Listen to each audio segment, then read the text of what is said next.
Tenemos nuestros productos, ¿no? Entonces, como para poder vivir o promocionar, nosotros hemos conversado con todas las mujeres y nos pusimos de acuerdo para hacer este catálogo porque así nos podrán conocer más en algunos locales, nacionales, internacionales. Kikinkunaka, bajo un mismo soltami, rikuna hupangichi.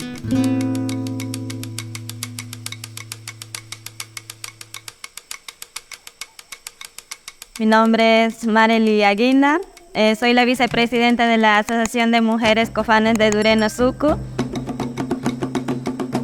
Hoy estamos aquí en la Casa Maloca, en la comunidad Cofán Dureno, provincia de Sucumbíos, Cantón Lago Agrio. Hoy estamos haciendo un evento para presentar nuestro catálogo de artesanías y bisutería. La idea fue entre la directiva y de todas las socias que estaban ahí. El catálogo es una herramienta que pretende impulsar en otros niveles a las artesanías que se están elaborando, la cultura ancestral y el rescate de las mujeres, el trabajo que refleja también su lucha por el territorio, por la conservación de su cultura, por la conservación de su territorio, por la conservación y la visibilidad de las mujeres desde un marco de respeto y trabajo conjunto dentro de la comunidad. Casa tepo y kuat casa que por sana que mangayo bastante hasa chiambia o vaso inge o vaso he pane pichu hanyo ata feria.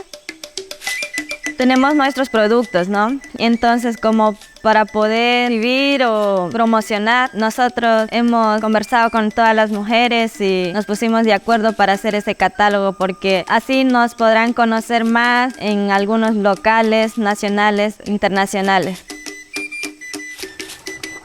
Que nos visiten en la comunidad Cofán Dureno. Estamos aquí ubicados en la vía Tarapoa, kilómetro 23, margen derecho.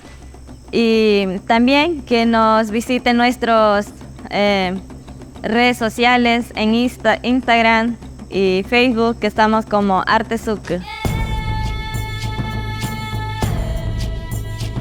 No olvides suscribirte al canal, activar la campanita y compartir. Nos vemos.